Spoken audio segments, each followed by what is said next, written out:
Asal-usul kota Banjarmasin. Kota yang satu ini juga memakai kata Banjar tetapi bukan Banjar, bukan pula Banjarbaru, melainkan Banjarmasin dan menjadi ibu kota Provinsi Kalimantan Selatan. Banjarmasin juga merupakan pintu gerbang nasional dan kota-kota pusat kegiatan ekonomi nasional zaman dulu hingga sekarang. Banjarmasin masih menjadi kota niaga dan bandar pelabuhan terpenting di Pulau Kalimantan. Pelabuhan kota Banjarmasin adalah Pelabuhan Trisakti yang terletak 12,5 mil muara Sungai Barito.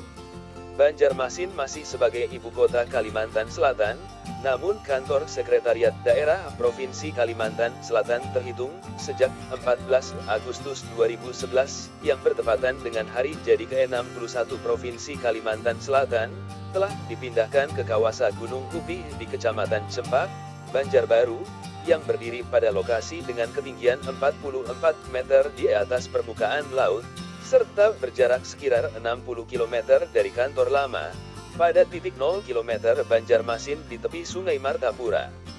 Di zaman Belanda, Banjarmasin menjadi pelabuhan masuk dan keluar bagi seluruh daerah aliran Sungai Barito, dan merupakan pelabuhan transit untuk kapal-kapal yang datang dari Singapura dan Jawa, ke pantai timur Kalimantan. Dari Kalimantan, dikirim keluar barang-barang hasil hutan seperti rotan, damar, kapur barus, karet, jelutung tikar purun, telur itik, buah-buahan, barang anyaman rotan, batu-batuan, dan berlian. Barang yang masuk terdiri dari beras, ikan asin, barang-barang pecah belah, minyak tanah, garam, dan besi. Industri orang Eropa pada waktu itu terdiri dari pabrik es dan galangan kapal yang kecil milik Borneo Industri Mids dan perdagangan yang dikelola oleh Borneo Sumatra Handel Mids, Heineman Co, dan kantor cabang dari Javas Bank and Factories. Pada masa itu, Banjarmasin mempunyai pelayaran yang teratur dan langsung dengan Sampit, Kota Baru, Samarinda, Martapura, Marabahan, Negara, Amuntai, Buntok, Muara Tewe, dan Kuala Kapuas, dan di luar Kalimantan dengan Surabaya dan Singapura. Sampai kini pun kehidupan sungai tetap dominan di Banjarmasin. Sebagai salah satu indikasinya, di depan kantor wali kota dibangun sandaran perahu untuk tamu-tamu dan pejabat pemerintah yang hendak menyusuri sungai.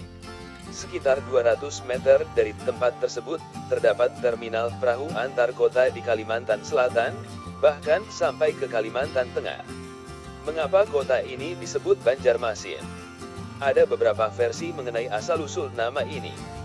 Ada yang mengatakan sebutan Banjarmasin diambil dari nama salah seorang pati yang sangat berjasa dalam pendirian kerajaan Banjar, yakni Pati Masih yang berasal dari desa Olok Masih. Desa Olok Masih berarti orang Melayu atau kampung orang Melayu. Pati Masih bersama beberapa patih lainnya sepakat mengangkat Pangeran Samudera menjadi raja. Pangeran Samudera ini adalah seorang putra kerajaan Daha yang terbuang dan mengasingkan diri ke desa Olok Masih. Sejak itu terbentuklah kerajaan Banjar dan kemudian lahirlah kota Banjarmasin. Kata Masin diduga berasal dari kata Masih. Ada pula yang mengatakan bahwa nama Banjarmasin berasal dari keadaan tempo dulu kerajaan Banjar. Di wilayah tersebut ada dua sungai besar, yakni Sungai Parit Besar dan Sungai Barito.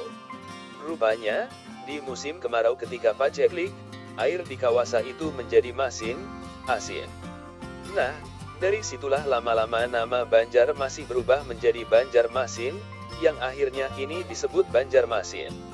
Pada 1664 orang-orang Belanda masih menulisnya Banjarmas atau Banjarmas. Yang pasti, lahir dan berdirinya kota Banjarmasin tidak bisa dipisahkan dari sejarah masa lalu, terutama sejarah Kesultanan Banjar yang berdiri pada 1520. Kesultanan Banjar semula berada di Kampung Kuin, Banjarmasin, Kalimantan Selatan.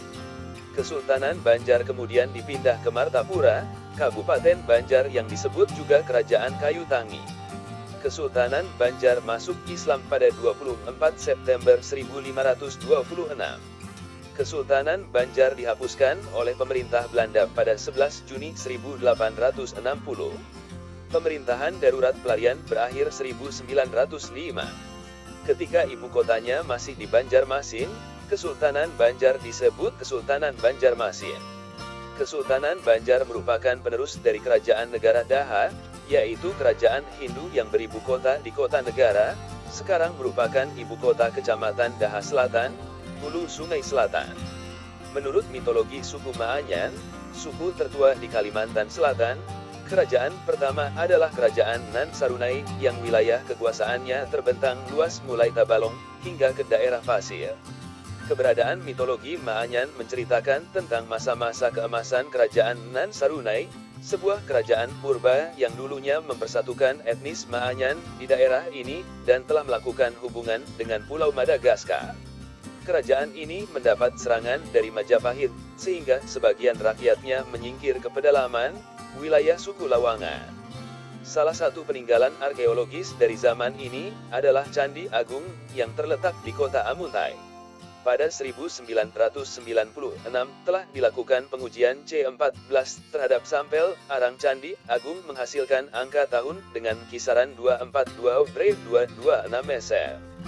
Menilik dari angka tahun dimaksud, maka kerajaan Nan Sarunai Kerajaan Tabalong Kerajaan Tanjung Puri usianya lebih tua 600 tahun dibanding kerajaan Kutai Martapura di Kalimantan Timur. Kesultanan Banjar mulai mengalami masa kejayaan pada dekade pertama abad ke-17 dengan lada sebagai komoditas dagang. Secara praktis, Barat Daya, Tenggara dan Timur Pulau Kalimantan membayar upeti pada kerajaan Banjarmasin. Sebelumnya Kesultanan Banjar membayar upeti kepada Kesultanan Demak, tetapi pada masa Kesultanan Pajang penerus Kesultanan Demak, Kesultanan Banjar tidak lagi mengirim upeti ke Jawa. Banjarmasin kini sudah menjadi kota besar yang maju pesat, dan menjadi salah satu kota wisata di Kalimantan. Di kota ini ada sejumlah objek wisata yang layak untuk dikunjungi. Di antaranya adalah, Masjid Raya Sabilal Muhtadin, adalah masjid terbesar di Banjarmasin ini terletak di tengah kota. Total daya tampung masjid sekitar 15.000 orang, dengan pembagian 7.500 orang di dalam dan 7.500 orang di halaman masjid. Nama masjid sendiri terinspirasi dari salah satu ulama besar Kalsel, Syekh Muhammad Arsyad Al-Banjari. Kompleks Masjid Megah Nan Asri ini juga digunakan sebagai kantor MUI Kalimantan Selatan. Taman Siring Sungai Martapura, taman ini terletak di tengah kota Banjarmasin, berseberangan dengan Masjid Raya Sabilal Muhtadin. Sesuai dengan namanya, taman ini berbatasan langsung dengan Sungai Martapura yang mengalir membelah kota. Taman Siring sangat cocok dijadikan tempat nongkrong di sore hari sambil menikmati jajanan khas Banjarmasin. Kala senja menjelang, tempat ini akan semakin ramai dengan kehadiran anak-anak muda yang nongkrong bareng. Berbagai macam pedagang jajanan kecil juga dapat dengan mudah ditemukan di taman ini dari sore hingga malam hari. Pasar Terapung Kuin, inilah salah satu daya tarik wisata paling memikat di kota Banjarmasin. Pasar Terapung Kuin terdapat di muara Sungai Kuin, salah satu anak Sungai Barito. Para pelancong dapat capai lokasi pasar menggunakan perahu kelotok sewaan, yang banyak tersedia di pusat kota. Sayangnya keadaan pasar tradisional ini semakin hari semakin sepi. Jika tidak ada perhatian dari pemerintah, bukan tak mungkin pasar ini akan hilang dalam waktu dekat. Pasar Terapung Lok Baintan, kalau tak puas melihat suasana pasar terapung di Kuin yang semakin sepi, silakan mendatangi pasar Terapung Lok Baintan yang berlangsung setiap hari mulai pukul 5 hingga sekitar pukul 9 WITA. Di pasar ini kita dapat menyaksikan transaksi jual beli yang masih menggunakan sistem barter. Barang-barang yang diperjualbelikan sangat beragam, mulai dari buah-buahan, sayur mayur, jajanan, hingga barang-barang kebutuhan pokok. Pasar Intan Cahaya Bumi Selamat adalah pusat perkulakan intan ini terdapat di kota Martapura. Kita harus menaiki angkutan umum secara estafet sebanyak 2 kali untuk sampai di kota Intan. Selain intan, di pasar ini juga dapat ditemukan berbagai oleh-oleh khas kota Banjarmasin lainnya. Masjid Sultan Suryansyah, inilah masjid tertua di Banjarmasin, yang dibangun pada masa pemerintahan Sultan Suryansyah, Raja Banjar pertama yang menganut Islam. Masjid bersejarah ini terletak di tepi Sungai Kuin. Karena searah dengan Pasar Terapung Puin, kita bisa langsung singgah saat pulang dari sana. Biasanya para pemilik perahu kelotok sudah memaketkan acara mampir ke masjid ini. Dalam perjalanan ke Pasar Terapung Desa Pumpung, merupakan salah satu lokasi penambangan intan yang masih menggunakan cara tradisional. Desa ini masuk ke dalam wilayah Kabupaten Martapura. Setelah membeli intan permata di Pasar Cahaya Bumi Selamat, sempatkanlah mampir ke desa ini untuk menyaksikan secara langsung proses penambangan intan. Jembatan Barito, jembatan yang memiliki panjang 1 km ini menghubungkan sisi barat dengan sisi timur Sungai Barito. Sayang sekali pada saat kunjungan saya ke Banjarmasin, suasana jembatan sangat gelap sekali karena tidak adanya lampu penerangan. Angkutan umum ke jembatan Barito cukup langka, terutama saat malam menjelang, hampir tidak ada lagi angkutan umum yang beroperasi.